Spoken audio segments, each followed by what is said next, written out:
Yo, yo, yo. What up, peoples? Happy Monday. I hope. I know that's not a thing people normally say, but I hope it is anyways. We got video gaming news for today, October 17th. And October 16th. We're trying to skip into the future. October 16th, and yeah, then we're going to get into it's rando mode time already. Perfect. And we got day 3 of In Sound Mind to play. It'll be good. It's a weird week, guys. It's going to be a week of less live content than normal. I've been trying to prepare people for this. Thursday, there's probably not going to be a whole lot of live content. It might actually only be the news. I had been preparing people for that because we have quite a bit of life stuff going on Thursday with the family and everything. So Thursday was going to be always going to be a bit of a bleak day content-wise. So that's probably going to be the case. It'll probably just be a day where we end up just plan on there just doing the news, okay? I don't know that we'll get anything more than that done. If we do, cool. Awesome. Bonus, right? But if not, then, you know, that's just, let's plan for that, okay? Also, Saturday and Sunday, no streams. So, live streams are not going to be happening on Saturday or Sunday either. I had been telling everybody all month long that this weekend coming up would be a weekend where we wouldn't have live content either. So it is what it is, man. So we've got today, tomorrow, the normal day off of Wednesday. I still have to take that, and we'll have Friday.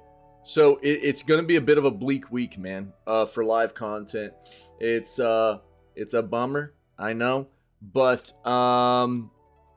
basically, I think what we'll probably be planning on doing is starting up some Alan Wake stuff once I get back. Because what day will that be? The 23rd? Alan Wake comes out on the 27th. So we'll probably start trying to do some Alan Wake stuff towards the beginning of next week. Alan Wake 1. More than likely. If I'm ready for it on Monday once I get back. If not, it'll probably be like Tuesday or something. But that should be plenty of time to get Alan Wake 1 done before Alan Wake 2 drops. Then we'll be to Alan Wake 2 through the end of the month there, yeah. So that's the plan. That's the plan. I always knew this week was going to be short on live content. I've been trying to prepare everybody for it. I'll keep announcing it as we move through the week, and you know, it's just one of those things. It's this time every year it happens for me, as well as, you know, Thanksgiving next month, Thanksgiving time period here in the US next month, which is towards the end of the month, and towards the end of December as well, is always some time that I end up having a little bit of downtime, and it's just family stuff, holiday stuff, and so that's kind of the way it rolls, you know. So hopefully everybody understands. I try to make sure everybody's aware well ahead of time that that's kind of what's going to be happening, but keep trying to reiterate it, that way people aren't surprised whenever we're not live, you know what I mean? On that note, let's do what we do, baby. Let's dive in here. Let's do some video gaming news stuff. See what's going on in the industry before we hop into another day of In Sound Mind gameplay. Cool, let's go. Let's do this.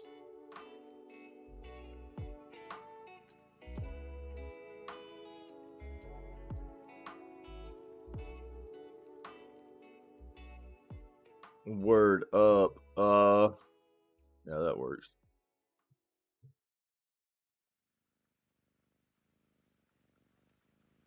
All right.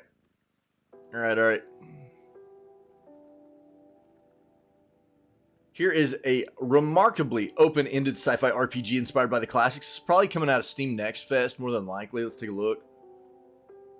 The next Halo game is in development. Is it being done by 414? Or wait. 313, I mean? Not 313 or 343. Why do I always mix that up? It is being done by 343. Interesting. The reason I ask that is numbers are hard. Is because Microsoft had told them previously that they weren't going to be or at least that was the rumor, that they weren't going to be working. 343 wasn't going to be doing Halo stuff anymore. Not primarily. They'd be more in like an advisory role on it. But we'll take a look and see what that has to say, okay?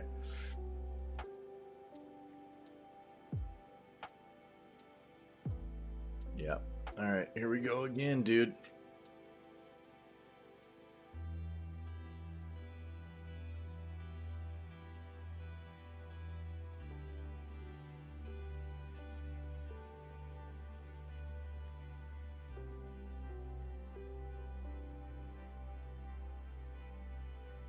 So many sports right now, man.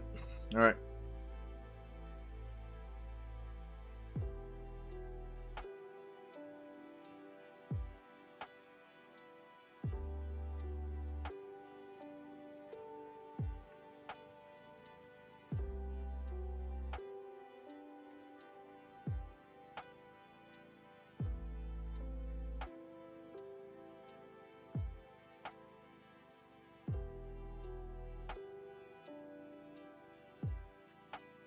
All the big announcements from Minecraft Live for 2023. We'll take a quick peek at this.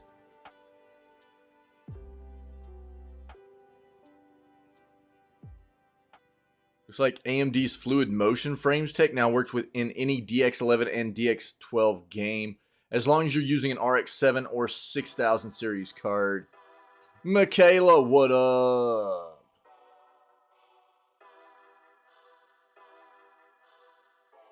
With the Necromancer, Vermintide 2 is getting a pet class at last. That's sick. I love Necromancers.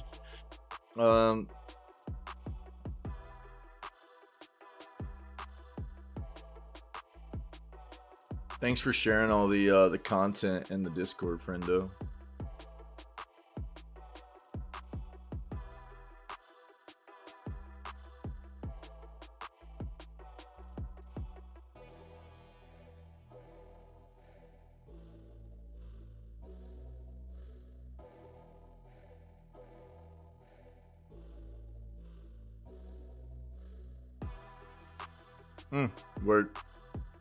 Word up. Happy Monday.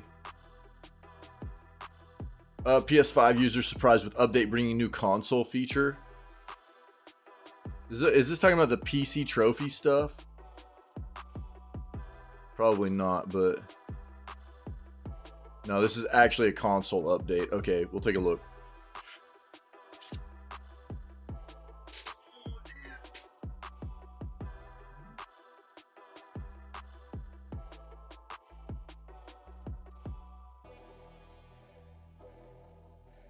PS Plus finally adding highly requested feature with major caveats. We'll see what this is too.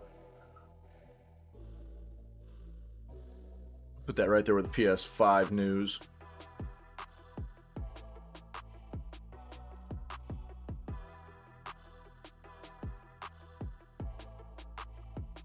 Nvidia is hiking its own membership fees for its subscription service and streaming service up by 40%. This is on the heels of what Sony has already done with its subscription service. PS4 hasn't updated in a while. Yeah. Well, it's one of those deals, you know what I mean? It's kind of the way it works. Funny enough, there was a PS3 update not too long ago. But that's kind of the way it happens. PS4 is kind of... It's not that they won't push updates out to it anymore. There ends up being like an end of life kind of notch in the timeline, if you will, where they kind of quit focusing really at all on those older platforms. And this usually ends up being one of those, you know, we're at that like that time frame for the previous gen consoles where you've seen a lot of like software developers fall off from like making even content for them, right? You've started to see where, or we've started to see where a lot of developers are only making games for like the current gen platforms like PS5, Xbox Series X and S. They're not making games for Xbox One or PS4 anymore and stuff like that. That's about the same time you'll start seeing a lot of the focus for the manufacturers really fall off for those platforms too. You know, it's very cyclical. It happens every single time. Yeah. So I know it doesn't feel good necessarily, for those people that are still invested in playing those platforms and those consoles, but it's an inevitable fact of the way that the business works, So yeah. Not surprised to hear that, friendo. Not surprised at all. But, really what they'll focus on with like the PS4 moving forward is any kind of vulnerabilities. That's about it. If there's any kind of vulnerabilities that they come up with, that they find out about, they'll patch those out.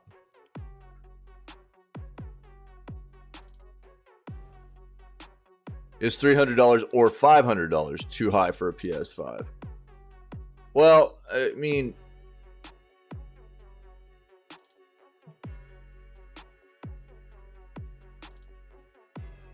everything's relative to everybody's own specific situation. You know what I mean?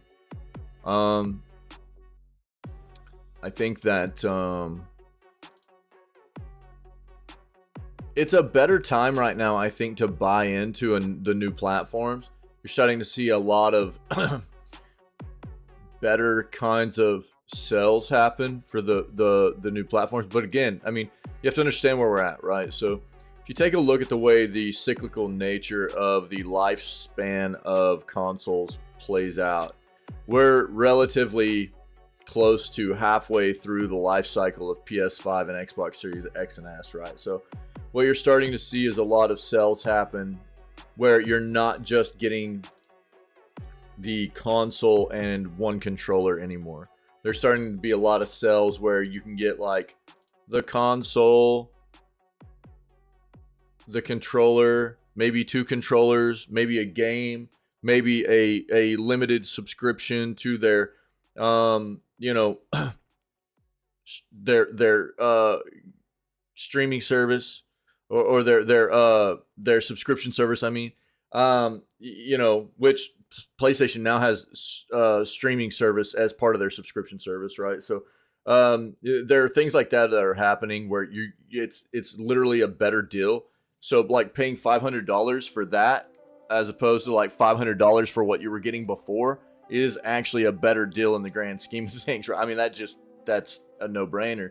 But I think everybody's situation's different, right? I mean, what $500 means to you is going to $500. That $500 is going to mean something different to somebody else, and something different to somebody else, and I don't know. I think everybody has to make their own minds up about, what, if that's a good purchase or not, right? The guy at Walmart told you to buy a disc version and not the non-disc version. That's also something that's a very subjective take on his part, right? It depends on the way you play your games and how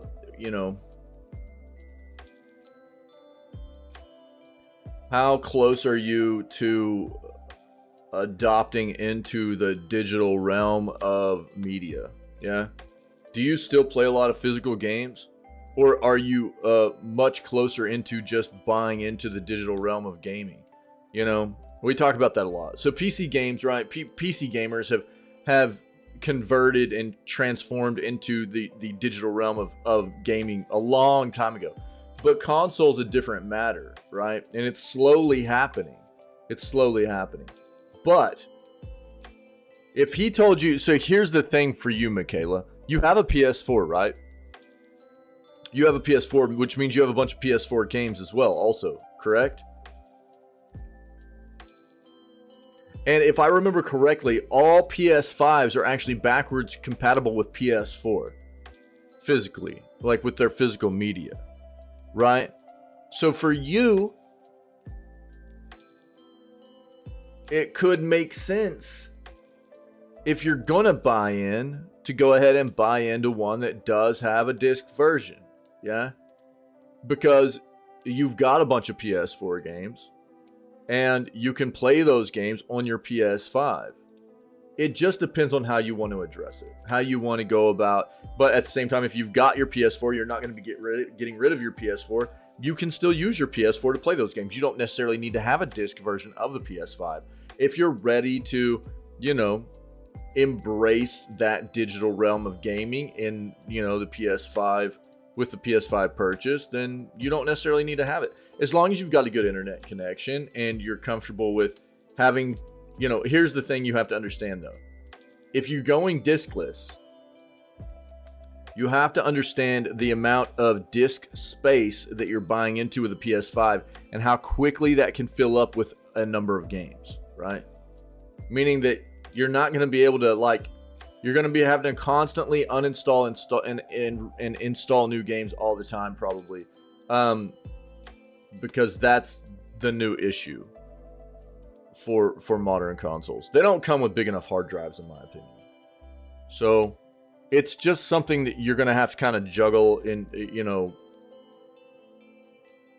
think about and determine what's best for you in your own personal situation and what kind of gamer you are and where you're at currently with, you know, addressing a lot of those kinds of things. I don't mind fleshing it out with you and helping you kind of determine that if you're actually in the market for trying to dive into a more modern PS5 experience or a more modern PlayStation experience, you know. But some of that are things. The guy at Walmart, if he was just like, oh, you don't need a disc version, just buy the discless one, and he literally knows nothing about your situation, then that's a very biased kind of take from him when he has no kind of knowledge about who you are as a gamer, what your situation is, like stuff like that, right? So that's weird. But people tend to do that kind of thing a lot just based on what their own specific situation is. They don't take into account what your situation might be. You know what I mean? So, I don't know. I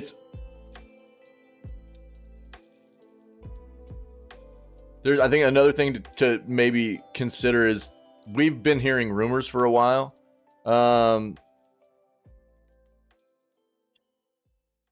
That there's potentially like a PS5 Pro on the way too. So it might be worth holding on just a little bit longer to see what a PS5 Pro is going to end up costing. Because if you haven't already bought, this is my thing. For people that have already bought into the PS5 platform, I don't think it's going to be worth to spend again on a PS5 Pro. I just don't see it. But I don't know what the hardware is going to be in it yet either. But for people that haven't bought into the modern PlayStation platform that are interested in it, it's probably better to just buy into a PS5 Pro than a normal PS5, depending on what the price gap is, right?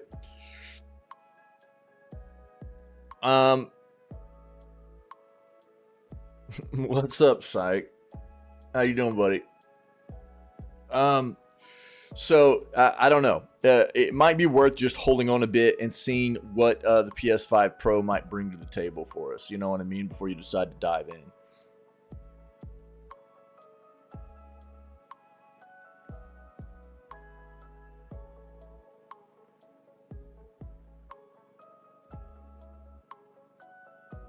So there's a lot of things that I think you need to like kind of flesh out there and maybe do like a pros and cons list for the different kinds of, you know, what it comes down to is you know, for the money you're going to spend, you know, pros and cons. Is it worth buying into right now, as well as maybe, you know, do a pros and cons list for the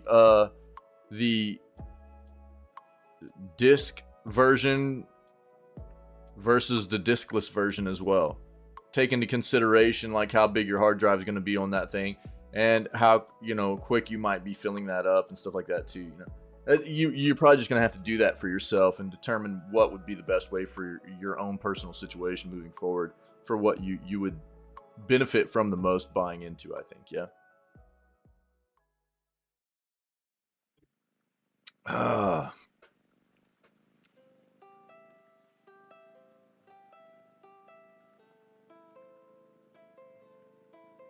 Dude, Lords of the Fallen is, I don't really know what to think right now.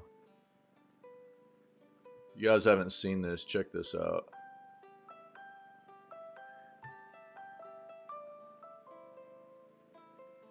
This is one of those games where, like, it seems like people are either loving it or they're absolutely hating it. I've been looking at reviews, and it seems like people are either really enjoying this game or they're really, really not enjoying this game. One second.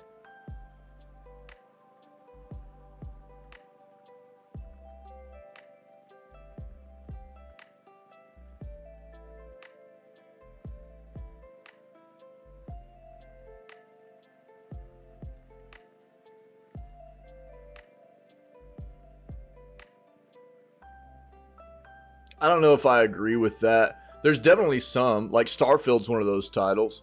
The Pathfinder games are titles like that. But there are quite often, there are a lot of games I find quite often that people are like, yeah, it's pretty good. You know, they're like middle of the road on it.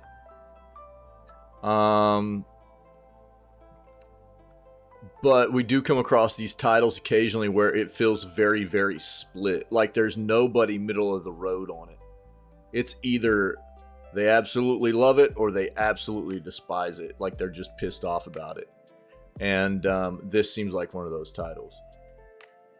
So I don't know that I would agree with that totally, Psych. It happens, definitely. I've seen it here and there. But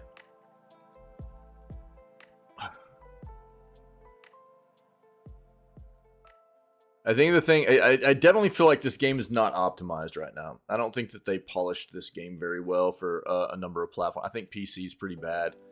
And people are like, well, if you're, you know, you need to know how to go in and adjust your settings and get the game working right and stuff. I respect that, you know, but it's also partially the developer's, you know, responsibility to ensure that when somebody boots a game up, for the most part, it's going to be running pretty well. It's not, you know, I mean, I've always done that. I always go in and test the game out, try different video settings if it's not working great.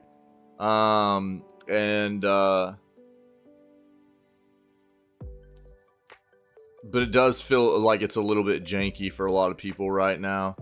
And I don't know. I just definitely feel like if people want to dive into this game, they need to read reviews. They need to read reviews because there are a lot of people that have played this now that are comparing it to different Soulsborne games. And there are a lot of people that are pointing out its negative side and a lot of people that are pointing out its positive side. And they're comparing it to different experiences of different games, right? So if you've played a lot of other Soulsborne type games, then you can probably read a lot of reviews and get a pretty good idea of whether or not you would probably enjoy this game based on what other people are saying it feels like. I don't know. I don't really know what to tell people. Right now, it's a 54% positive rating on Steam of almost 8,000 reviews. That's not very good. That's a 5.4 out of 10. That's pretty bad, actually. We'll look up the Metacritic real quick. The thing that's weird about that is that it's like half those reviews, people absolutely love it, man.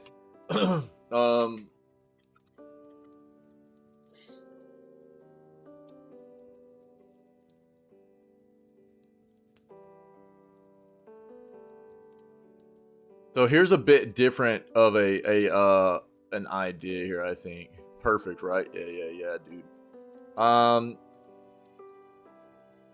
So on PS5 it's got a 73, and a PC it's a 76. These are not bad scores, by the way. So let me just be very clear here to begin with. A game that has like a mid 70s average score, even like a low to mid 70s, those aren't bad scores. Those are respectable, I don't think that those are scores that are going to be something that are absolutely mind-blowing for you. It's probably not going to be something that's overall super memorable in the long run.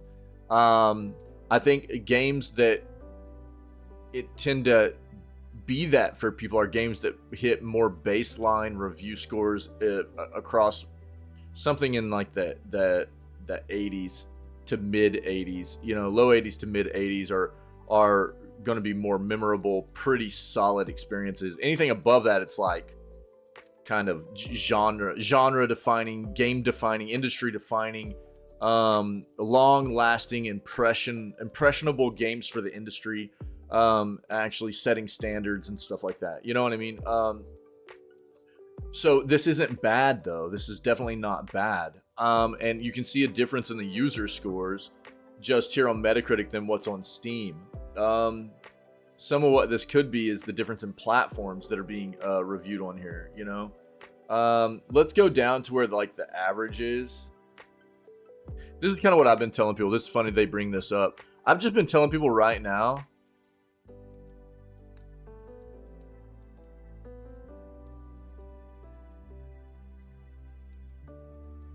if you're on the fence about a game like Lords of the Fallen, I think that the best you could do, and you really want a Soulsborne experience, is go play Lies of P.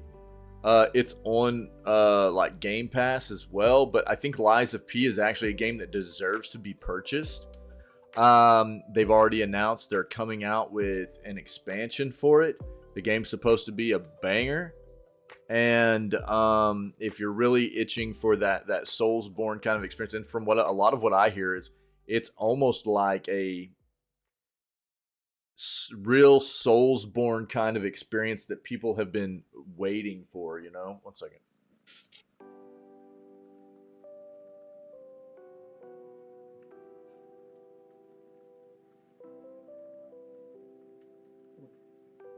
All right. Or Bloodborne kind of experience that people have been waiting for quite a while, that they haven't really seen in anything else. Sorry. So I've kind of been advising people that I think that if you're on the fence about whether or not you really want to dive into Lords of the Fallen and you haven't played Lies of P, you'd probably be better off just going and playing Lies of P while they maybe at least work through trying to polish up Lords of the Fallen a little bit. It does seem like there is a little bit of some rough edges for it right now, but I do think there's a big chunk of what this game is that there's certain things. It's a game that appeals to a certain amount of Soulsborne players, and it's a game that doesn't appeal to the other half of Soulsborne players. So I do think this is just something where you have to read into these reviews and find out if it's a game for you or not. I really do. Give me something down here. So a 6. While Lords of the Fallen isn't bad, it isn't good either. A subpar Souls clone full of performance issues, clunky, amateur combat, unbalanced difficulty, tediousness that sucks the fun right out of it. It's a chore to play the game. I'll stick with From Software games and Lies of P. There it is again. Lies of P again. Semi-successful at devising a considerable deviation from the original formula. Souls-like, just call it like it is. Lord, if the Fallen sometimes manages to scratch the itch I've been feeling since I took a break from Elden Ring. Below par performance, game-breaking bugs, perpetual annoyances, horrid ladder climbing, sticky floors during combat, terrible aim assist, ridiculous range on hostile units, and horrid placement. And the list goes on. Will probably make this game a tale I'd rather forget after my first playthrough, which is downright shameful because the remarkable world building and atmosphere are things I'd rather enjoy. Too bad the gameplay just doesn't synergize with the pros this title has on offer. Mayhap After a few months in the oven and after some direly needed patching, might reconsider throwing the game in the forget me pile. Yeah, it's kind of what I've been hearing a little bit of that. Very good RPG for Dark Souls 2 fans. Only complaint is level design. I'm trying to read some of these that are like right around the same, like the average. While the possibility to wander between the worlds shines through as a nicely executed new take on classic Souls-like mechanics, Lords of the Fallen fails to offer much new to the genre and adapts way too much from everything that From Software has created over the last 10 years without being able to reproduce it on the same level, only excelling in its visuals if you're playing on high-end hardware. Yeah, man. I think that's one of those things that I keep hearing too, and that's a scary thing for me because you guys know how I am. I'm gonna link this for you guys. I'll just go back to the main Lords of the Fallen stuff here, and I'll link this Metacritic for anybody that wants to take a look at it. But for me, man, dude, there's having a beautiful environment in the game is fantastic. It's great, you know. The first thing that comes to mind is something like 2018's God of War. Blew me away, dude. Blew me away. But I'll tell you something. I would not have enjoyed that game nearly as much if the game didn't feel as good as it did to play. For me, the visual experience comes after gameplay. The game has to feel good, dude. It has to feel good. If it doesn't feel good, then, you know, I'm not going to care to be going through the world and enjoying what I'm doing playing the game to actually want to get to the other parts of the world and enjoy the visual experience that I'm getting at the same time. So don't get me wrong. There's absolutely, you know, it's great to have the high quality artwork and digital design of the world and everything to look at while you're playing a game. But if the gameplay's not there, I'm not going to care. And I think a lot of other gamers feel the same way. There's some that care about the visual experience first and foremost, which is weird to me. But that's just because I'm the opposite. You know? I want a game to feel nice, polished, gameplay to be amazing, and if it has a great visual experience on the back end of that, dude, that's just a nice benefit for me.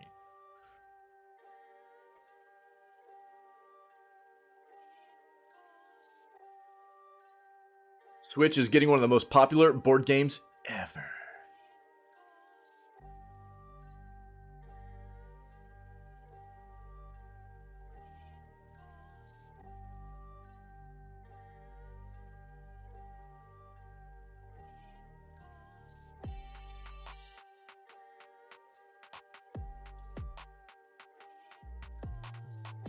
But this shouldn't really be a surprise. Call of Duty has added Lilith from Diablo 4 as a new operator. I kind of want to look into what Syke was telling me yesterday too.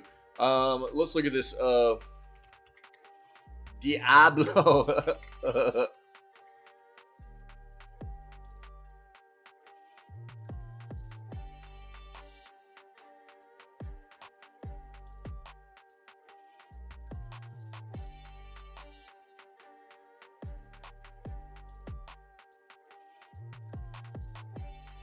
Wait, what's this say? Oh, okay. What is it? Season 2 trailer reaction. The problem, okay, here's the problem with doing a search like that is you get a bunch of videos.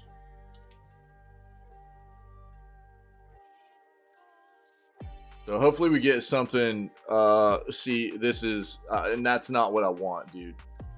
But Game Leap looks like they've got something here. We'll take a look at that. That's why I don't like putting reaction in my searches, because that's always what happens. That's why I didn't do it in the first place. Let me see if I can find something else. Let's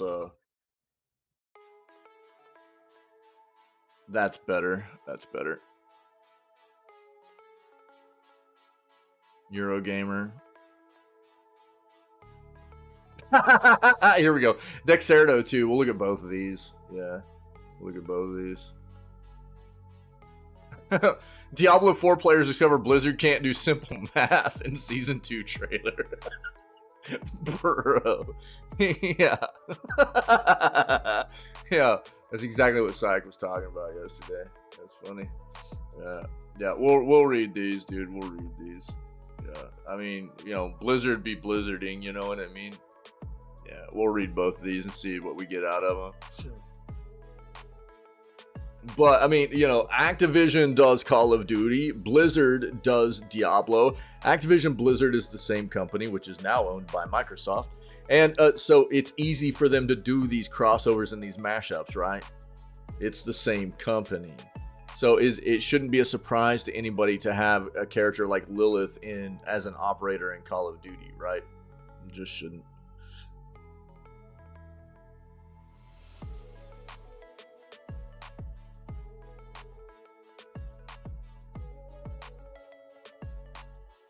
Bro, the last time I talked to my tattoo artist, he was like, I don't do lion tattoos anymore, and I don't do rosaries. He was like, if anybody comes in and they want a lion tattoo or a flipping rosary, I'm not doing it. He's like, if anybody else around here in my shop wants to do it, because the dude that does my work, he owns the shop. He's like, if any of the other artists in here want to do it, fine. He's like, but my you know, it's not like a secretary, who is it, like the assistant that like runs the counter and everything and sets up all the scheduling. He's like, they know not to schedule me for anybody that wants a line or a rosary. I was dying, dog. I was dying. I was like, that's so flippin' funny. You know?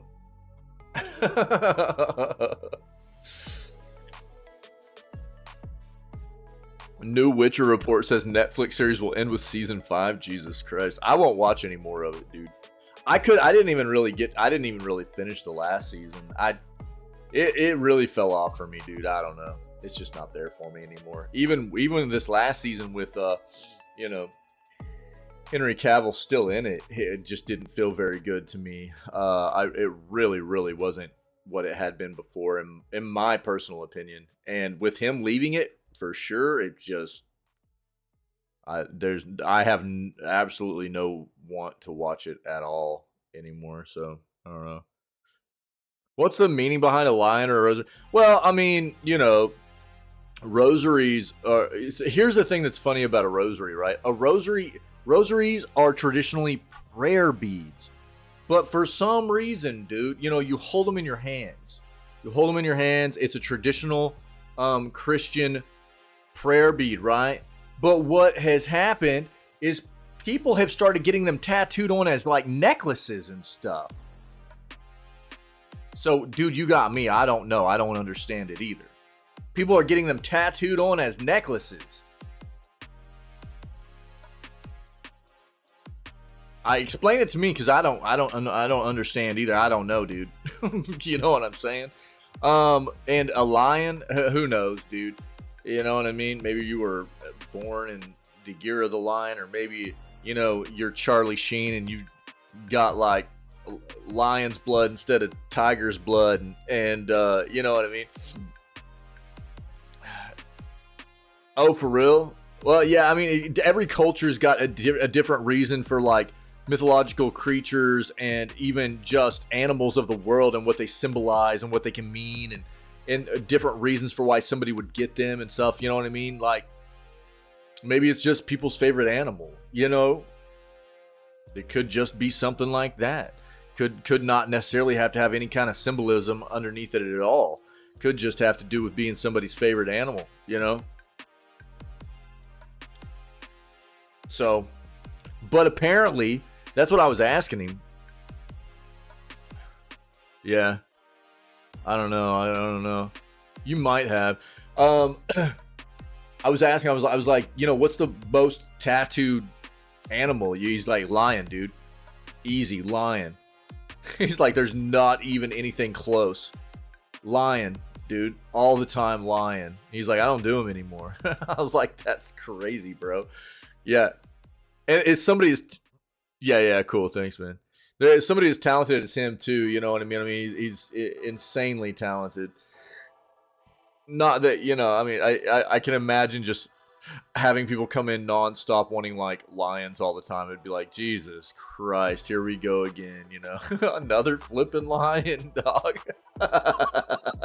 You know, it's just crazy, dude. I actually tried to stop by there not too long ago and see him, but he was on his day off. I'd like to get another one going. I actually think I want to get a sleeve done, dude. I want to get a sleeve, and I want it to be all video game. Just an entire video game sleeve, dude, for my arm. But, I don't know. I need to start saving some money for it. And I'll need to start picking out the different, like, characters that I want for it and stuff like that, so...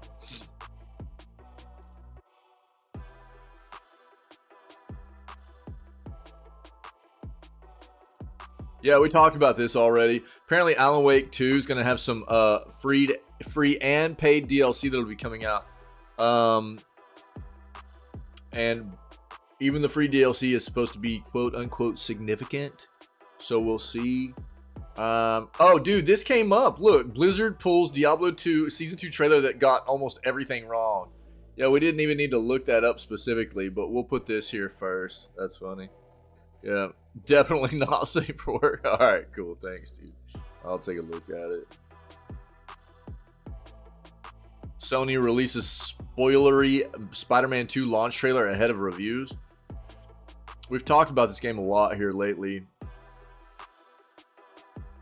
How do you feel about paying $70 for a game that's story is only 15 hours long? How does everybody feel about that? That doesn't feel long enough to me. I'm not talking about all the extra content in the game, all the other stuff you can do and everything. I'm just talking about the story mode.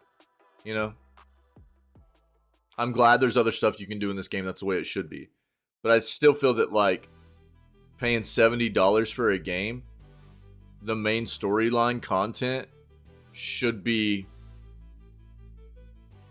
at least 25 to 30 hours long. You know? As well as having additional content to play into. That should be a given on a AAA game. I don't care if it's an end-game grind, or if it's New Game Plus, or if it's just side content, side missions, whatever.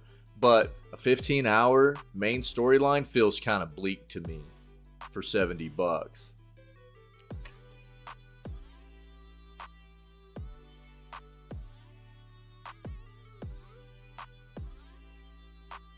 Another new Sonic game coming next year. Leaked Doc claims. Apparently, Sonic Frontiers is supposed to be very good. I don't think it kicked off with a bang, but it's done pretty well, I think. Reviews are pretty good. 92% of over 15,500 reviews on Steam. What's the Metacritic on Sonic Frontiers? The Sonic franchise has turned back around, dude.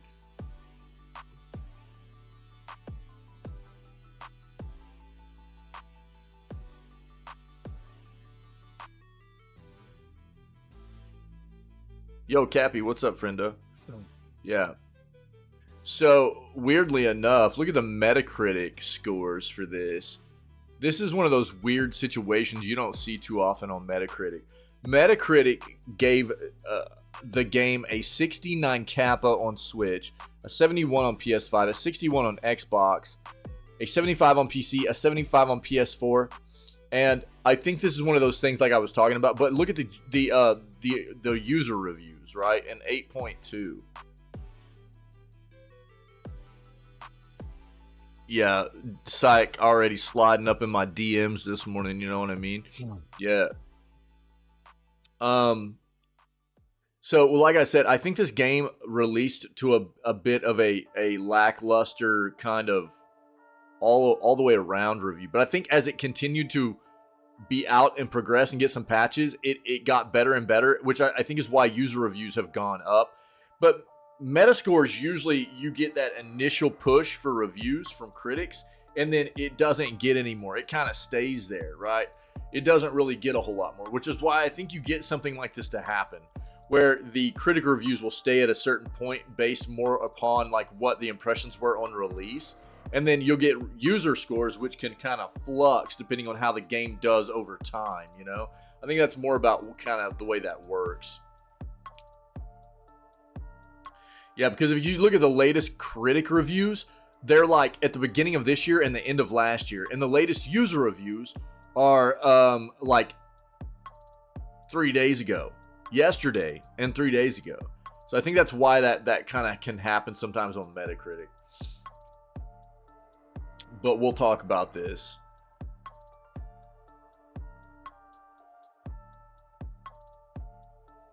How you doing today, Cappy? What up, friendo? New Rick and Morty voices revealed? Wait, what?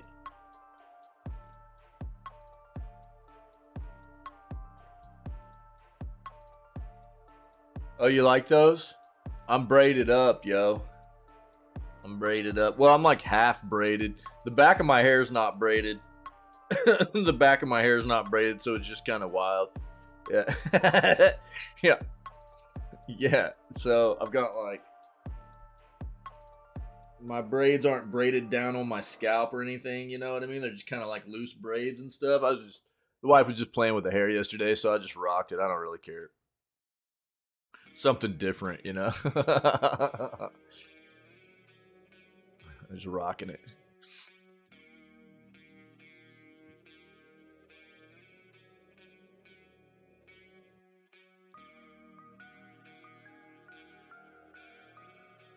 Okay, there they are. That's why I was wondering about this. So Justin Roiland, the reason, look, I know they're talking about the TV show, but this is important because this is also about the developer, the game developer, Squanch Games, that got instituted by Justin Roiland. They made High on Life, and he got ousted from there as well because of this issue. Justin Roiland got replaced after charges relating to felony, domestic battery, and false imprisonment were revealed in January. The charges were dropped due to insufficient evidence. More allegations surrounding Roiland emerged in a later report from NBC News. Roiland's lawyer stated they were false and defamatory.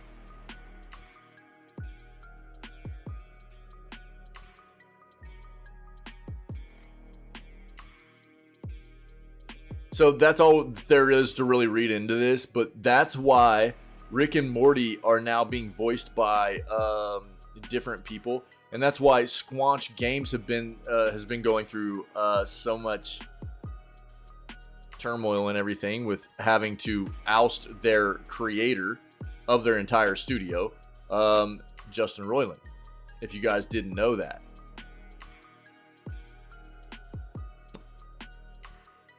Tight braids hurt. Yeah. Yeah. I didn't know. I don't like, I mean, because, you know, I just want like, I like Dutch braids, you know what I mean? But I would have, like, if I prefer them to be like braided all the way back and down, you know, the back of my head and everything, to where it feels a little bit flatter. They're not like poking out and stuff. You know what I mean?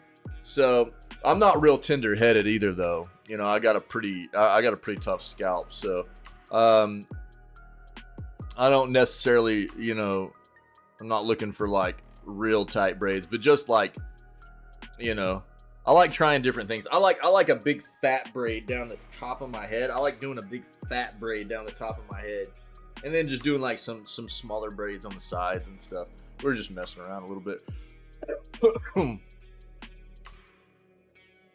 But my hair is finally getting long where we can play with it a little bit and do some braiding and stuff like that. So my wife did a little bit of messing around with it last night. Interesting.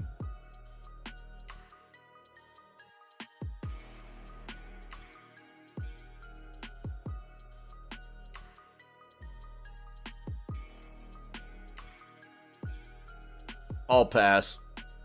Let's look at our other search real quick.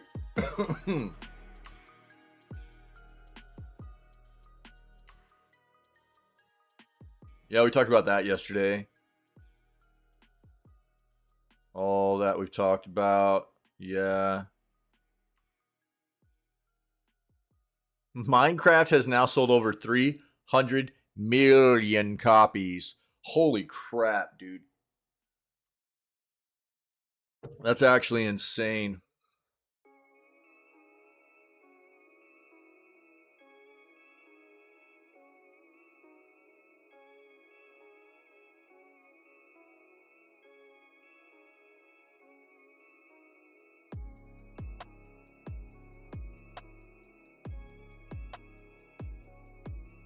Yes, Bobby Kotick leaving Activision. Bobby. Thank God. We talked about that. I'm not, dude. Gaming Bible is so clickbaity. I don't like their site.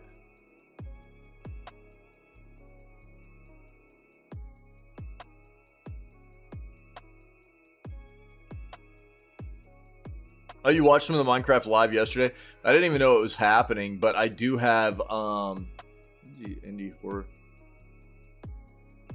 What day is that on? Oof. Oh, okay. God. Yeah, I knew we had another showcase coming up. Yeah, I didn't even know the Minecraft thing was popping off yesterday, but I do have a recap of it up so we can cover it. Yep. Yeah, I have it up. We'll talk about it. It's right here. All the big changes, big announcements from Minecraft Live. So we'll cover it. Yeah. Thanks, Cappy.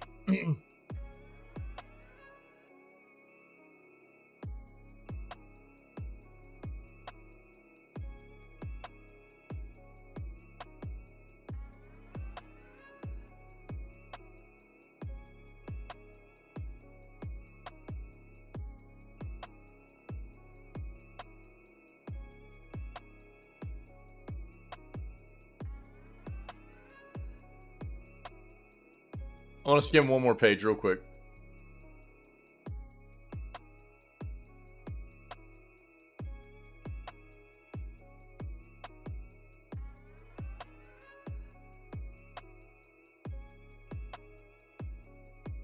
Nah. All right, let's stick with this.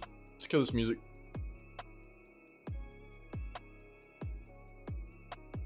Article in passing about Lego doing a big online investment. What's that mean exactly, though? Online investment for what exactly? I think that would be the big question.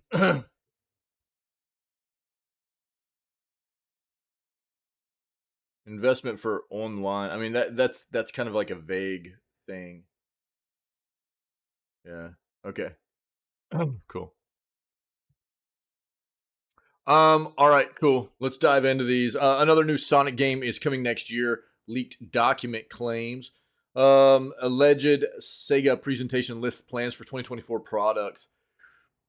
Sega is planning to release a new Sonic the Hedgehog game next year, in addition to DLC for the upcoming Superstars. That's according to an alleged planning document originally shared on Reddit, but since removed, which features a supposed timeline for Sega's upcoming Sonic products.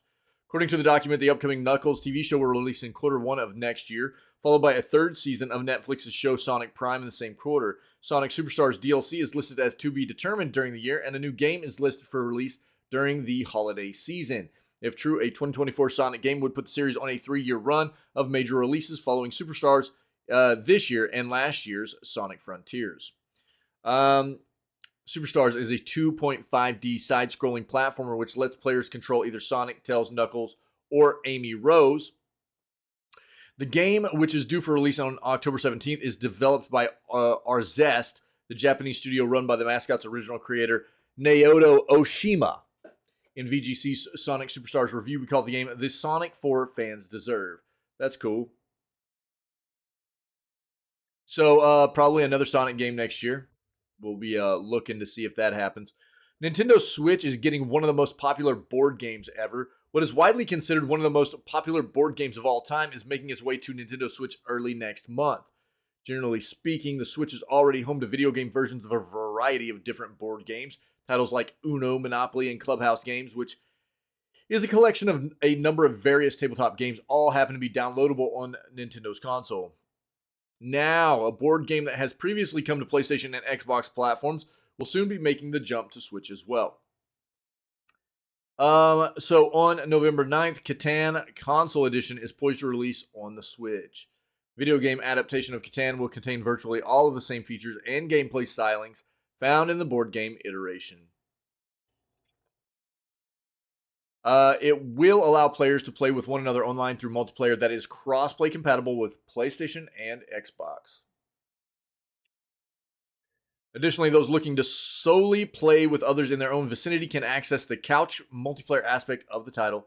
There will be a season pass that can be purchased separately, giving players access to 5 championship maps and an expansion titled The Helpers. If you want to learn more, there's more info in here for that title. Okay, there you go. NVIDIA is hiking its GeForce Now membership fees by up to 40%.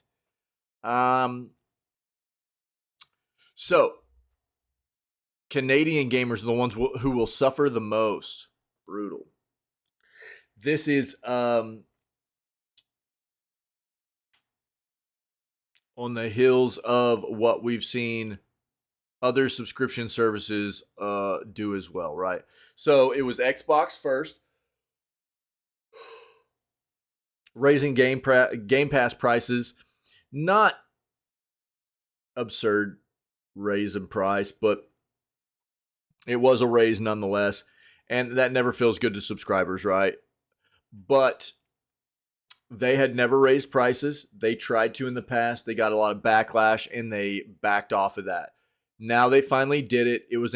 Obviously it was a play on the anticipated release of Starfield. They knew there were going to be a lot of people buying into Game Pass for that game specifically. So they raised prices in anticipation of that. It was a business move, right? But for a subscription service that had been out for over half a decade at this point, and they had never raised prices before, okay, whatever. It didn't feel great to me. They, didn't have a whole lot of great titles that have been coming out over the past year or anything, but it was a business thing. I get it. Then on the heels of that, we had PlayStation deciding to raise the prices of their subscription service by 30% roughly across their different tiers, which felt real gross because their subscription service had only been, out on almost the same level as Game Pass for roughly a little over a year now. And they don't even offer the same level of service, meaning basically, and they never will until they decide to give their consumers and their subscribers PlayStation Day 1 releases on that subscription, which is what Xbox does, right? Xbox gives subscribers Day 1 proprietary first-party games for Xbox. Those get released on their subscription service, Game Pass, right? PlayStation has said they'll never do that. Therefore, that subscription service for PlayStation will never be on the same level as Game Pass because of that. It never will. But PlayStation decided that it was time for them to go ahead and raise prices too for some reason. And they raised prices by roughly 30%. Now here we are. And NVIDIA is jumping aboard the train as well. And they're raising their prices by 40% also.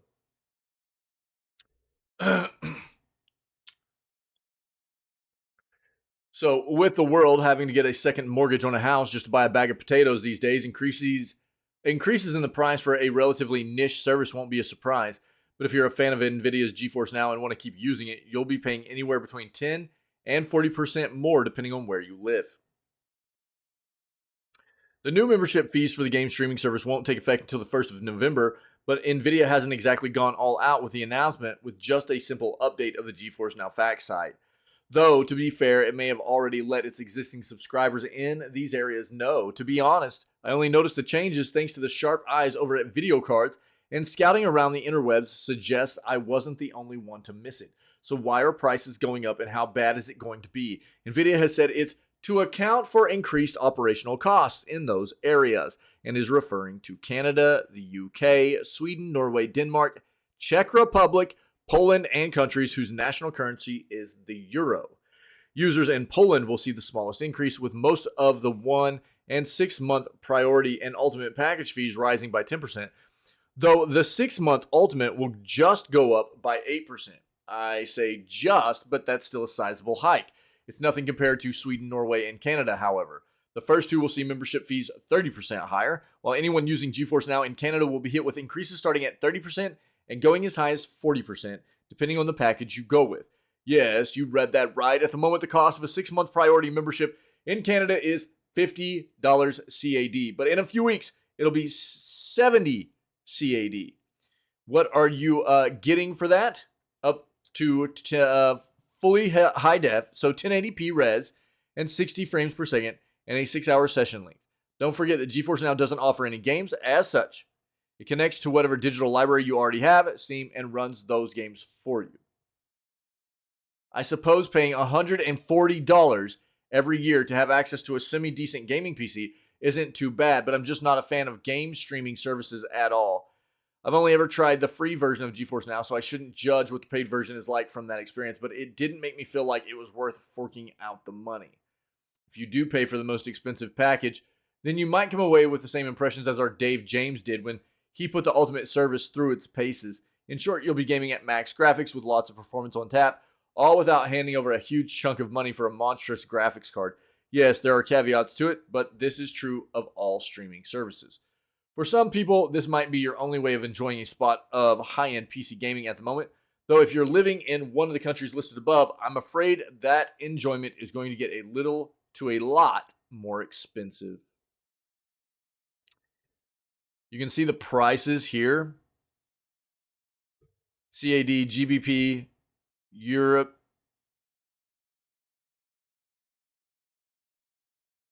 SDK, NOK, DKK, CZK, PLN are all the different currencies. I mean, so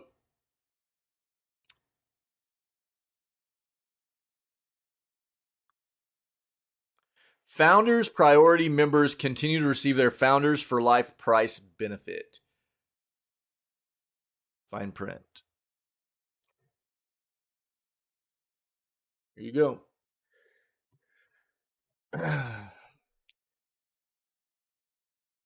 Everything just keeps getting more and more and more expensive, doesn't it?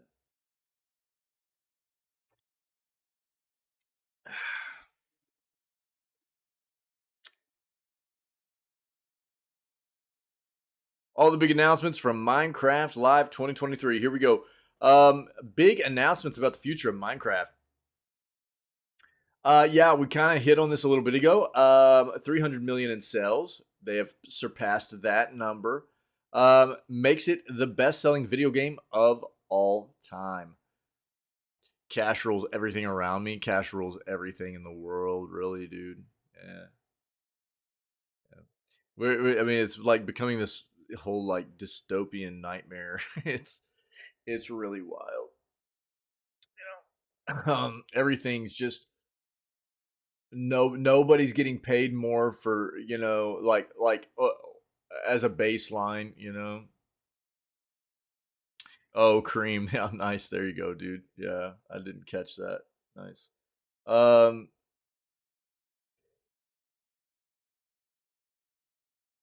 all these companies making so much money, you know what I mean, and not wanting to pay anybody any more money. I mean, they're always raising the prices of their products. So it's like they make a ton of money, they raise prices, but they don't pay anybody any more money and everything. It's a terrible, terrible thing that's happening in the world, dude, all the way across the board. It's resulting in some really bad stuff happening. I don't know. It's terrible to watch and see. Um,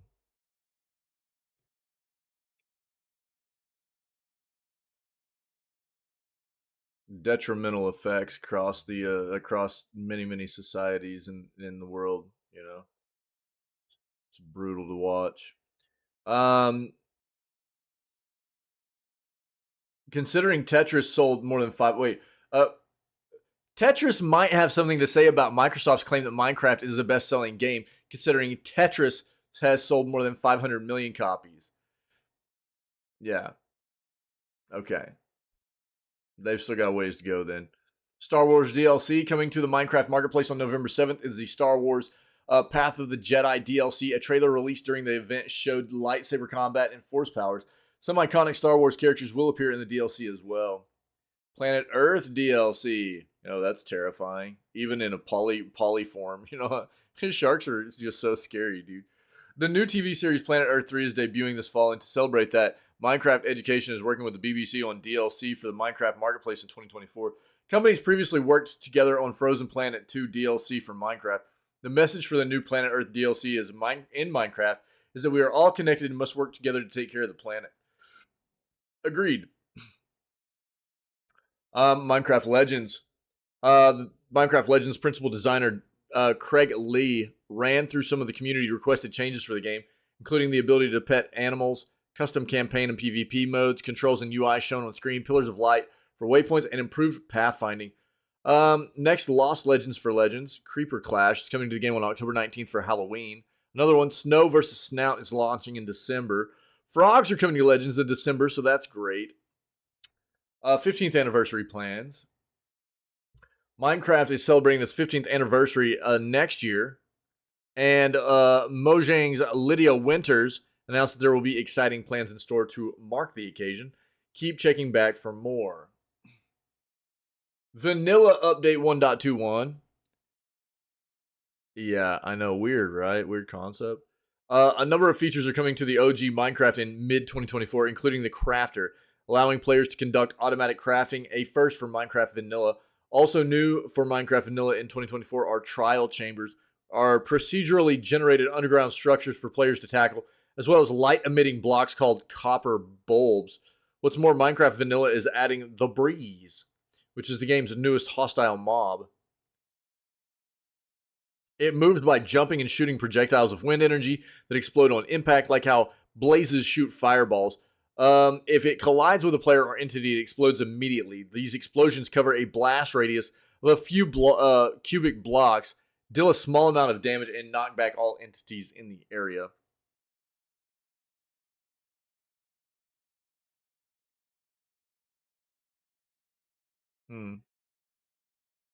Excited to see our community's reaction to the new features announced at Minecraft Live.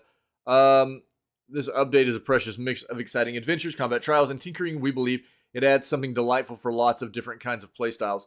Long term, we want to evolve Minecraft for every playstyle, and we're looking forward to continue creating Update 1.21 together with our community. So that looks like the gist of what's coming.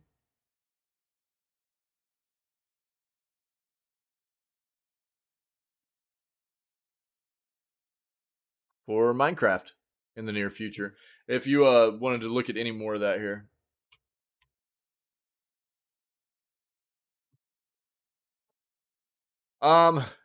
This was really cool for me to see. The Necromancer wasn't in Vermintide 2 whenever I played it, but it was really cool to see that they brought the Necromancer into Vermintide 2. And with the Necromancer, Vermintide 2 is getting a pet class at last. Fast Shark continues to make good on its promise to support Vermintide 2 after Dark Tide's launch, which they're probably making more money with Vermintide 2 than they are with Dark Tide, because Dark Tide's apparently a piece of crap. I don't know how they did that, but apparently it's weird, but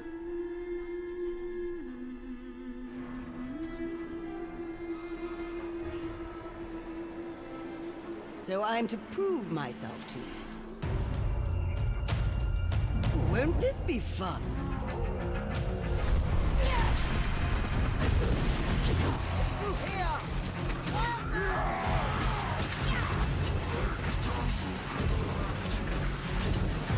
oh, okay. Word cap. Thank you for the explanation.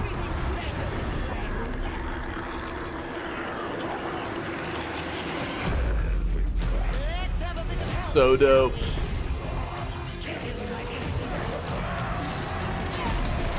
God, I cannot wait for some Baldur's Gate 3 Necromancer action, dude. It's gonna be so sick. It's gonna be so evil.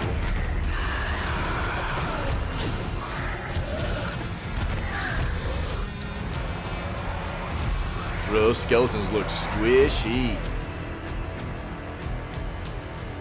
October 19th.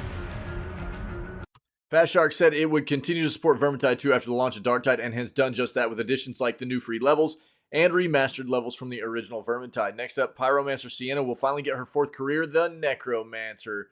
Each of Vermintide's other heroes has had a fourth career added as DLC, with Kruber getting the option to become a Grail Knight, Barden Engineer, Carillion, a Sister of the Thorn, and Saltzpyre, a Warrior Priest. I've been waiting a while for Sienna to receive a similar treatment, and design director Joachim Sederberg explained why in a recent dev blog. Looking at the career designs, it was clear that the Necromancer would be the most complex class of the bunch, and that it made the most sense for it to go out last.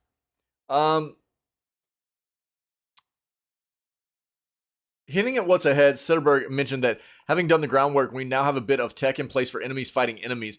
Pretty excited toying around with that for the future. In response to a comment on the Steam forum asking if we'd see another new map or additions to the Chaos Waste, Sederberg, I think they misspelled that, yeah, replied, right now, it'll just be Necromancer, but we definitely have some things lined up in the future you will enjoy based on what you've commented.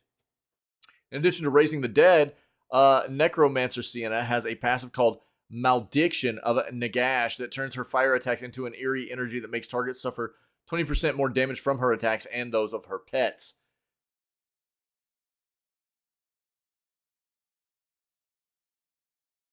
She gets some new weapons in the Soul Stiller staff and Ensorcelled Reaper. Minions are the main draw, though, giving Vermintide 2 a summon-focused class that doesn't play like any other. Necromancer DLC will be out on October 19th, this coming Thursday, and Fat Shark has emphasized this won't be the last addition to Vermintide 2. Quote, there is plenty of new content being worked on. One of the developers said on Reddit, this isn't even close to being the last DLC. I didn't even know they partnered with Epic.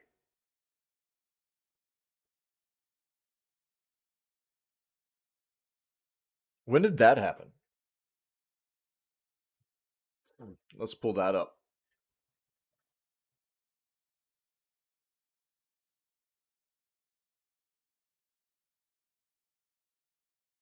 Wow. Maybe I did read about this and I just forgotten. In March, huh?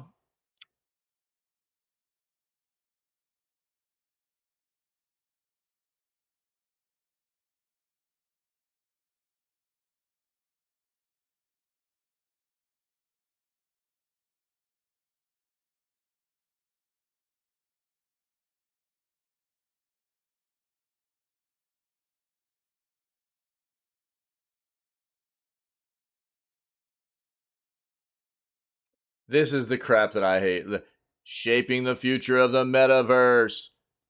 All these companies back around that time were like spitting out this like trend word of metaverse, and you know that, but none of these companies were wanting to explain what their metaverse was outside of what they were already bringing to the table for us. It was just they were like throwing out a bunch of trend words it was so stupid. I hated it. This is what I'll say, Cappy. My thoughts currently on Lego partnering with somebody like Epic is good luck.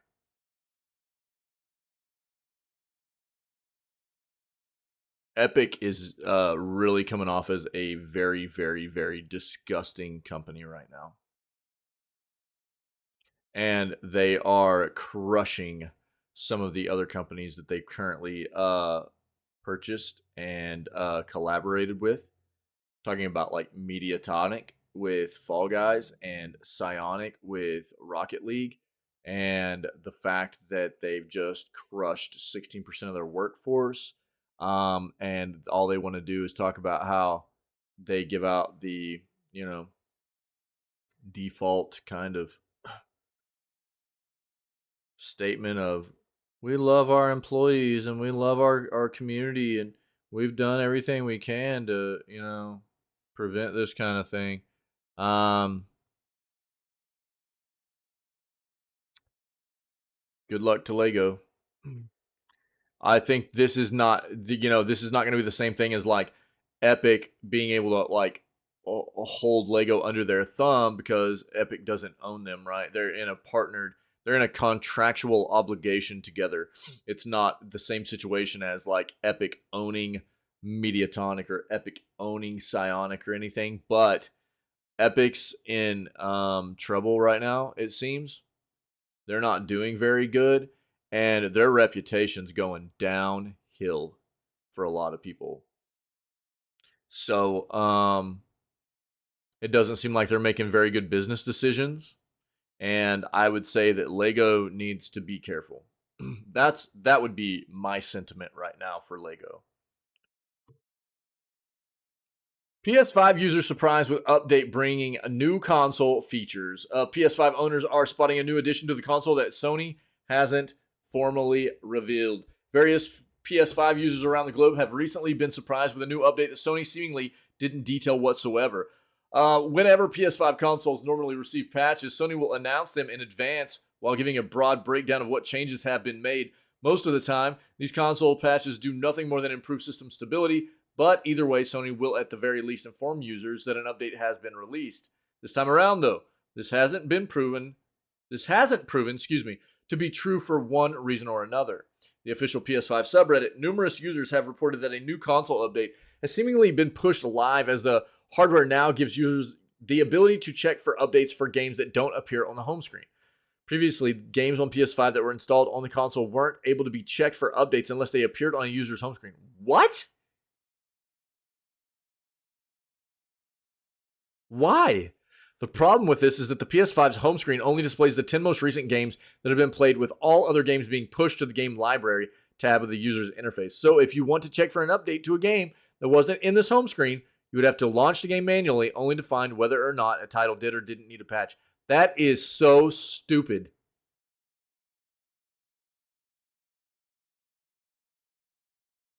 What? How dumb is that? Generally speaking, this isn't a huge deal with the PS5 console and doesn't make or break its use. That being said, those who bought the PS5 all the way back in 2020 have been making note of this issue for 3 years. Sony had yet to rectify it in any capacity.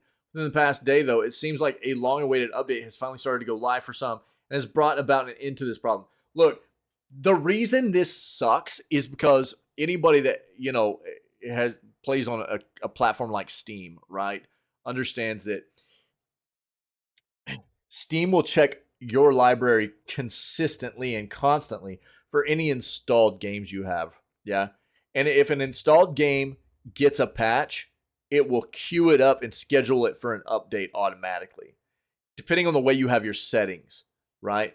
But it doesn't matter. If the game's installed, it checks, it'll queue it up for an update as long as your settings are set up to allow it to do that, right? And I think they are by default on Steam anyways. Because nobody wants to go, oh man, I haven't played a game in, a few weeks, but I'm feeling that itch. Let's go grab that game. And then you go to play it and you have to wait because it needs a patch. You know what I mean? Which is basically what this PlayStation issue is. If you've got a game that's not one of the 10 on your homepage and you want to go play it, but it needs a patch and you start it up, it's not patched because it wasn't part of your home screen. That's stupid. One reason why Sony likely hasn't given the PS5 update much attention is because it doesn't seem to be an actual patch that has been pushed out for the console. Instead, this just seems to be a tweak that Sony has potentially made on its own end to its servers. More likely to be true because it doesn't look like all PS5 owners have gained access to this new check for update feature just yet. Instead, it should continue to steadily roll out the PS5 consoles in the coming days, eventually resulting in the feature being available to everyone. I'm just like constantly blown away by like the stuff that I hear about that's not just naturally part of like these platforms. That's crazy, dude. Jesus. So stupid. PlayStation Plus finally adding highly requested feature with major caveats. PS Plus is about to get a whole lot better, but not for everyone. Sony has announced that it will soon be bringing a highly requested feature to PS Plus that subscribers have been wanting to see for quite some time. Following the addition of PS Plus Extra and Premium last year, Sony has slowly been bolstering these tiers more and more. This year. Following the addition of PS Plus Extra and Premium this year, Sony has slowly been bolstering these tiers more and more to help subscribers feel like they're getting ample value for their money. And despite the higher cost of each, Sony might now be adding a new addition that could convince many to bump up their subscription tier. Detailed on the PlayStation blog, Sony outlined that it would finally be releasing cloud streaming for PlayStation Plus later this month. This means that subscribers of PS Plus will now be able to play selected games without needing to download them natively to their console. Yeah. We knew this was coming. At launch, Sony says it will have a select handful of games from the PS Plus game catalog, game trials, and other titles from the broader PlayStation library available to play. Some of the most notable games include Spider-Man Miles Morales, Ghost of Tsushima, Fortnite Dead Island 2, Resident Evil 4, and Horizon Forbidden West. For its release date, the service is planning to go live on October 30th in North America.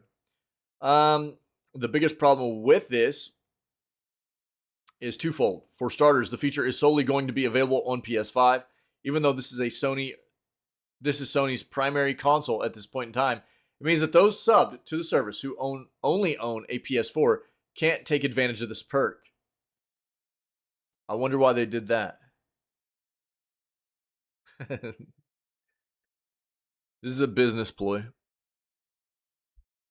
This is a tactic to try to get more and more people to let go of the previous gen console and to buy into the new gen hardware. And so it makes them more money too. You know? Sorry, if you're on previous gen console, can't do this. Gonna have to go buy a PS5. All right? Secondly, cloud streaming is being locked behind the PS Plus premium version of the membership. This is Sony's most expensive tier of the platform and clocks in at a hefty $160 per year. Sony has announced that it will be adding a variety of other features that PlayStation Plus premium members will be able to access. Some of these include enhanced audio, varying high-quality resolutions that can be used to stream games, and the ability to capture screenshots and videos.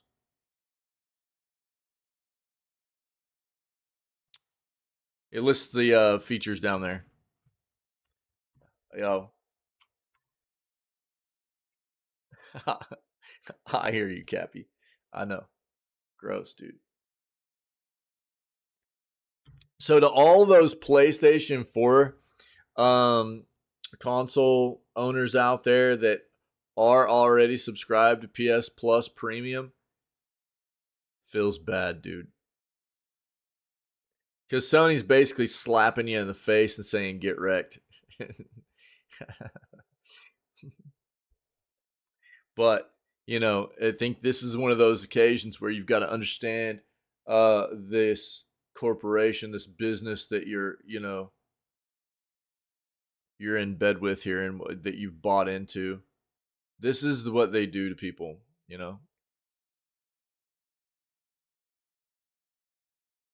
I don't know, man.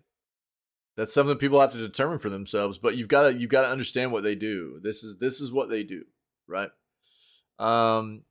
So don't be fooled, It's not like the PS4 couldn't have this option on it or anything, just to stream games. This is more of a back-end hardware issue, not a front-end hardware issue. So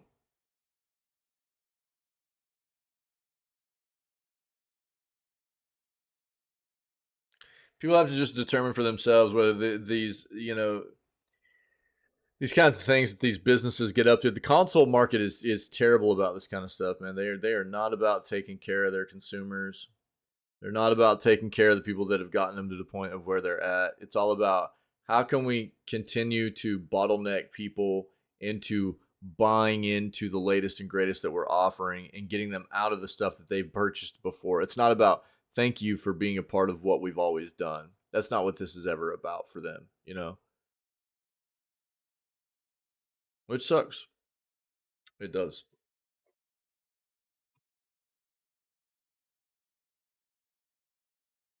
Here's a remarkably open-ended sci-fi RPG inspired by the classics. One of those games with so many branching options, it's very short by nature. Space Wreck. What is this? Junk space. Probably part of Steam Next Fest, The I remnants would of an guess. industrial space mining operation abandoned after a minor mutiny. The rebels succeeded. Bro, this looks but super cut old off school. From Earth. They found themselves effectively in a prison with no chance to return. Dog, this is like some And old now, school 20 XCOM years stuff. later, after an ill-advised detour on a routine trip, you, a newbie captain, are stuck here too. The only way to get back is to repair the damaged ship. You must find your way amongst all the wreckage and defunct equipment. Jump from one derelict station or wreck to another, looking to scavenge the fuel chip. XCOM, terror from the deep space. But you are not alone. Hanging on dilapidated, deteriorating space hulks, there are tiny societies, each like a ship in a bottle. The trip will be short, but where will you go? Who will you meet? And what will become of the world afterwards? In the This looks end, wild, it all depends on your actions and character. It's time to chart your story. Space Wreck. October 10th. It's already out, dude. Huh. Space Wreck, huh?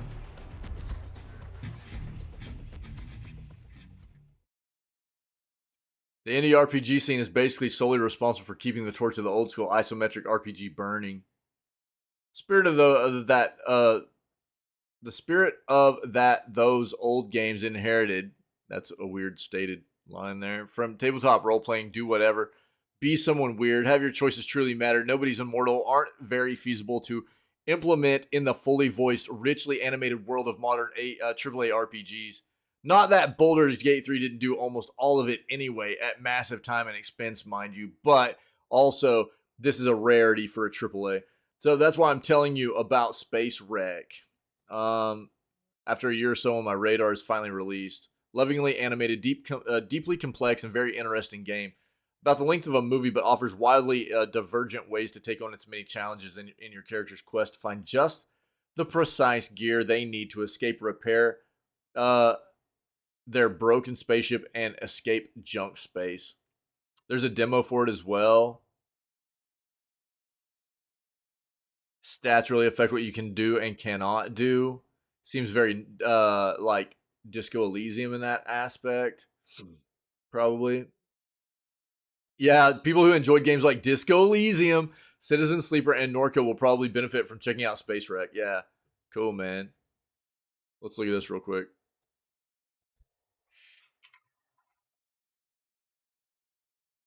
By the way, Disco Elysium is a game coming to PS Plus for October, and I highly recommend people play it. What a weird price. Oh, it's because it's discounted. I was like, $14.44. That's weird. Very positive. 88% so far. Here, I'll link it to you guys if you want.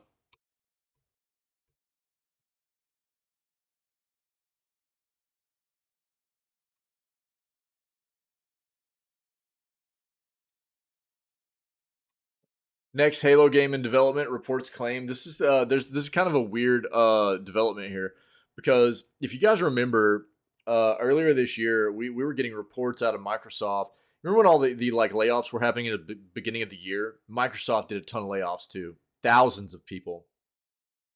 And one of the studios that was hit very big by their layoffs were 343 Industries, which does Halo for them. And we were hearing reports that basically Microsoft was telling 343 that they weren't going to be in charge of Halo anymore. They're going to be in more of like an advisory role for the production of the game. But it's been claimed that 343 Industries is actively working on the next Halo campaign, and that a pivot away from Halo Infinite is taking place as we speak. For months, those still clinging tightly to 2021's Halo Infinite have been holding out hope that some kind of expansion will be offered up for the game's campaign. But as time goes on, that seeming less and less likely. These reports come from SG Bitcast, a gaming podcast hosted by Seasoned Gaming, and this specific tidbit of information was handed down by the site's editor-in-chief, Ains. When asked about the series, Ains said that there's a team actively working on the restructure that is building the next generation of Halo on Unreal. Yeah, at the start of 2023, like I was just talking about, there were concerns regarding the future of Halo, especially amidst the layoffs at Microsoft that impacted 343 Industries. Like I said, fans were reassured that Halo isn't going anywhere, but at present, nobody knows what's next for the series. Over time, the player count ebbs and flows. Halo Infinite keeps getting updated, and even the esports side of the series is plugging away in the background. You know, for a game that was so very popular and so good for Microsoft and Xbox back in the day, it really has fallen off. There's still a good community around it, passionate community around it and stuff, but man, it's not what it used to be. I remember seeing some stuff at the beginning of the year too, for this game where they were talking about, like, they were showcasing some stuff that was supposed to be coming to it. And I was like, dude, this is crap. Like, I'd be pissed off if I was a Halo player, you know? So hopefully whatever they're doing for the game, the series next, the IP next, will be something better for the fans, man. Here we go. So, shout out to Syke for making me aware there were some issues on the front of D4 in their season 2 announcement stuff. This is about the last thing. I've got 3 different articles up here because I specifically started trying to find some in the first place, and then one came up in our search, our general search as well. So we'll start off with this to see if we need to dive into these 2 for any additional info. But these all are relatively talking about the same kind of issue here. This is the last thing I have for the news today, though, and we're going to transition over and start playing In Sound Mine again today. So if you have anything else to add, let me know, and we'll address it before we move on and play games for the rest of the day, all right? Let's see this. Blizzard pulls Diablo Season 2 trailer that got almost everything wrong. It's fumbled sums, stun-locking this streamer with laughter. There's a lot to unpack here.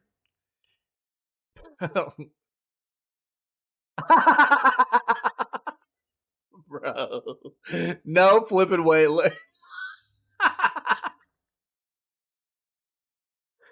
Dog.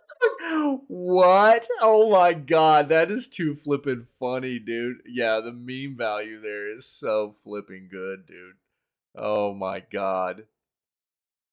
Diablo 4 Season of Blood drops tomorrow. In the run-up, the game's social media accounts have been in overdrive, dropping trailers, explainer videos, memes, all that good stuff. One such video, however, came and went like a vampire in the night. As spotted by PC Games in a video promising to explain, quote, the best quality of life changes coming with Season of Blood was pulled from Diablo 4's official Twitter account earlier this week after it didn't do that. It's gone now, but the internet's collective all-seeing eye has immortalized it forever.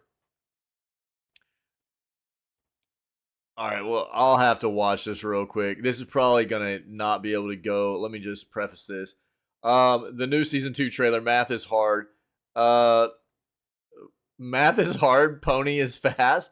This is probably somebody else's content, so I probably won't be able to keep this in the VOD for the news segment when I upload it to YouTube.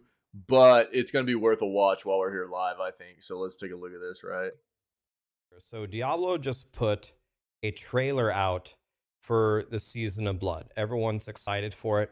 I want to give some constructive feedback here because I think Blizzard needs to do a little bit of a better job in selling their own stuff. So let's watch. Let's watch this. let's observe what we have here. Oh, dude's dying. I love it. Coming in Diablo 4's Season of Blood. Okay. First off, a handful of dungeons have had huge improvements to their layouts to make the experience flow a lot better and be So we improved the layout, right? So I was looking at this and I was a little confused. So I drew it into Paint and we drew the optimal routes. And we actually concluded that this one was better. And that's when we noticed when we go to max roll here, if we back out here, let's see, which one is it? It is, excuse me, where is it?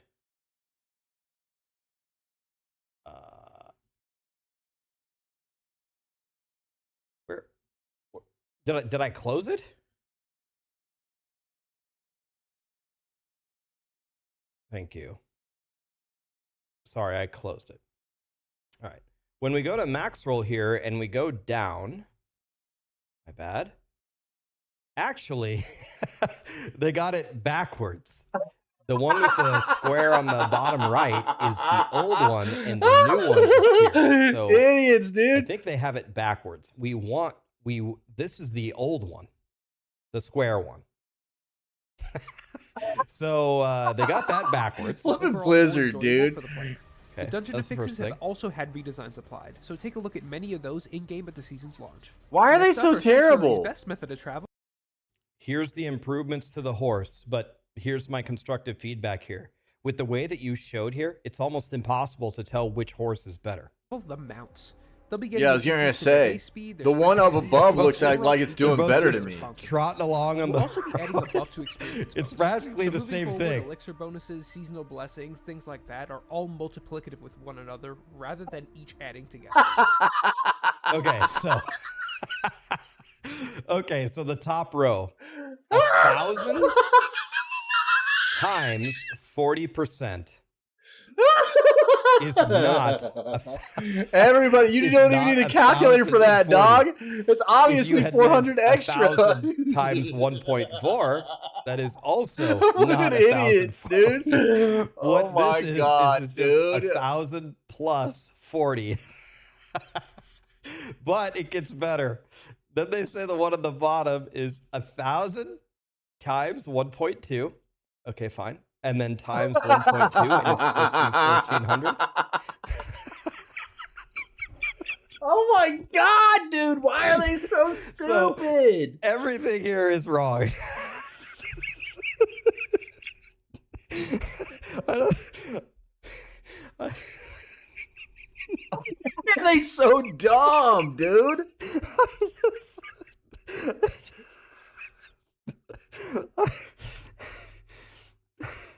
Blizzard, I'm trying to build some hype for your season, but you're making it real hard.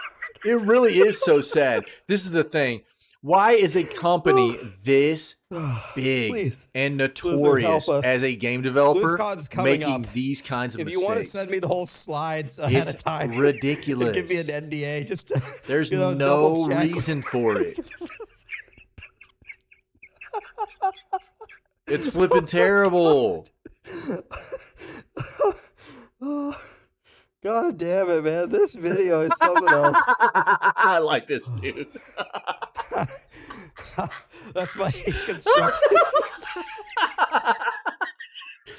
That's flipping funny, dude. God damn oh it, man. my God.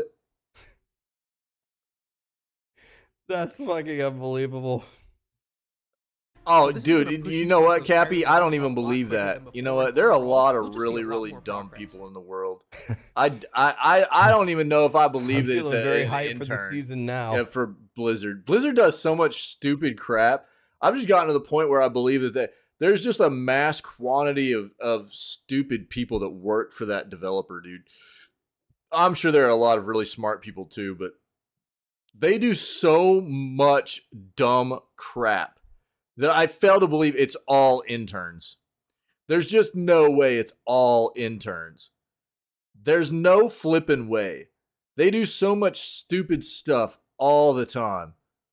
You know? And how does it always make its way? Do they have nobody that actually quality checks this crap before it gets published? It's like they've got levels of stupidity. You know what I mean? They've just got levels and divisions of stupidity throughout their organization that just let this crap through, man. It's insane, man.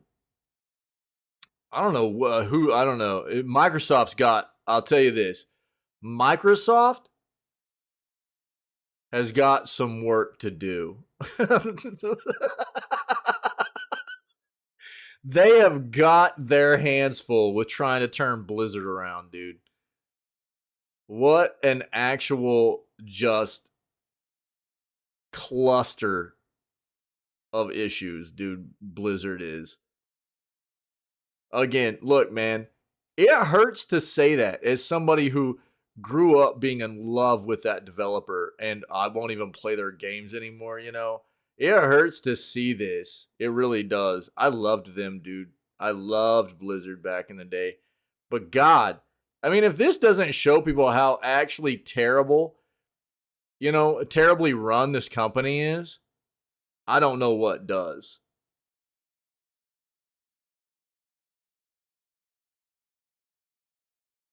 It's so bad, dude. It's so bad. Yeah.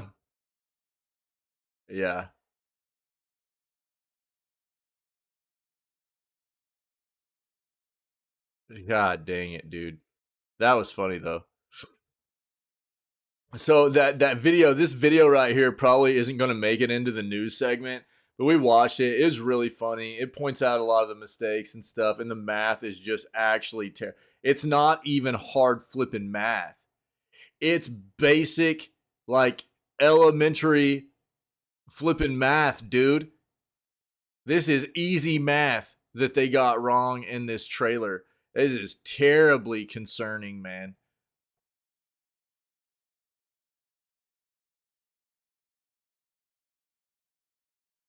Oh, bro, yeah. You know whoever's being like tasked out as a team to handle, you know, the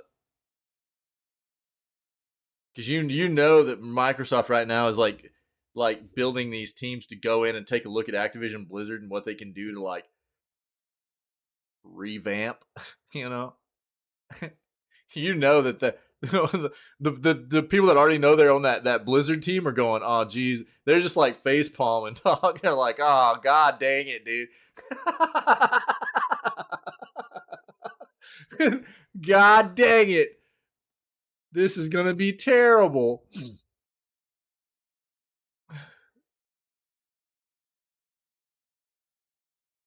They all these sites are using this video. I love it, dude. From OutsiderAntics, yeah. Dude, that's great though. It was a really good video. That was funny, dude. And yeah, Blizzard, Jesus Christ, man, they are so flippin' terrible. Log in to get dark mode, get wrecked. Yo, that's it, dude. That was a great laugh though. Thanks, Psych. I appreciate it, dude. That was a great laugh, dog. Jesus. I mean, that's a sad laugh too, but I mean, I don't, you know, I don't feel really a whole lot of like, I don't feel for Blizzard, dog. You know, where my stance on Blizzard's been for so long, and a lot of the crap I've seen them do and everything. You know, I'm not gonna have a lot of feels for Blizzard. I like seeing them make an ass out of themselves. You know, I feel like they deserve it. So I don't know. Yeah, at the very least, like I mean, it's quite obvious. You know what I mean? Whoever did that didn't know basic math, and nobody even double checked it. You know what I mean? Nobody even double checked it to make sure. Like, that's what I'm saying. How did it even get through, like, anybody in a higher level to go, okay, yeah, everything looks solid. Go ahead and publish that. You know? God dang, dude. Their processes have to be absolutely screwed up. I don't know. But, good news segment, man. As always, I appreciate it, guys. We're going to move forward. We're going to go play some games for the rest of the day. Well, we're going to go play some more In Sound Mind, man. So we'll have some fun with that, and it'll be good times. Yeah. So it'll be day 3, and we'll keep pushing, see what we can figure out here. We got this big, like, bull skull machine thing that's following us around. We got to figure out how to get past this thing. So It's gonna be a good day though. We'll have fun. And again, just a disclaimer: it's gonna be a kind of a slim week live content wise, because Wednesday's our usual down day. Thursday's probably only gonna be like the news, because I've got some life stuff going on, family stuff going on. It can't be avoided. Thursday's gonna be probably just the news. And then the stream won't be live on Saturday or Sunday either, because of some other stuff that we've got going on as a family and everything. So I've known that the schedule was going to be like this. I've been trying to inform people about this since the beginning of the month, so people would be ready for that and aware. I tried to keep the schedule as consistent as possible, 6 days a week, 1 day off. Same day off every week, pretty consistent schedule with time and stuff like that. But there's always these random times during the year, or actually, like, this is one of those times every year where I will have time off. The same thing as like Thanksgiving next month for us here in the U.S. We do Thanksgiving, and we'll be spending some time with family, so there will be a little bit of time off at the end of next month. And then towards the end of December as well for the holidays, there'll be a little bit of time off too. So those are just things that, there's always to be expected here for this community and this channel. So hopefully everybody understands. But I try to make sure that everybody is as well prepared for the downtime as possible. So I don't know. Other than that, man, if anybody's been checking out the content today, you're enjoying it, this is the way we always start the streams off. Again, 6 days a week normally, every day but Wednesday. So we kick it off at roughly 6 a.m. CST. Begin with video gaming news, trying to stay current on what's going on in the industry. And after that, like we're about to do in just a moment, we kind of segue our way into playing games for the rest of the day. Right now, we're in the middle of Scaretober, so we're playing a bunch of horror games, and it's a lot of fun. We're going to keep going with that. And at the beginning of next month, we're going to be taking our dive into Baldur's Gate 3, which should be a lot of fun. So, I don't know. We've got all of our previous video gaming news segments, all of our playthroughs of games that we've finished and played through, funny clips and highlights, some montages that I've created for the community of those clips and highlights. All that kind of stuff, man, is on the Twitch channel in playlists and as highlights, as well as on the YouTube channel in playlists as well as VODs. And if you're enjoying this content, go check out some of the other content. And if you're liking it, then come hang out with us when we are live. We're always looking for more people that fit in with the vibe of our community here, trying to be welcoming, inclusive, caring individuals that are brought together by their love for the video gaming industry, love of video games, and trying to spread good vibes and be void of negativity and toxicity and be understanding civil individuals. And if you fit that mold, then I'm sure that you would fit in very well with us here, as so many other people already are. So come hang out with us. We're always looking for new people to come be a part of our awesome community here. So other than that, man, I don't know. Happy flipping Monday. I hope everybody had a great weekend. Stay healthy, stay safe, be kind. I'm going to run a bit of an outro here, but the stream's not going down. We'll be right back at it as soon as the outro's done here, and we will be playing some video games. All right, cool. We'll be back with more video gaming news tomorrow morning for October 17th edition of Video Gaming News. All right,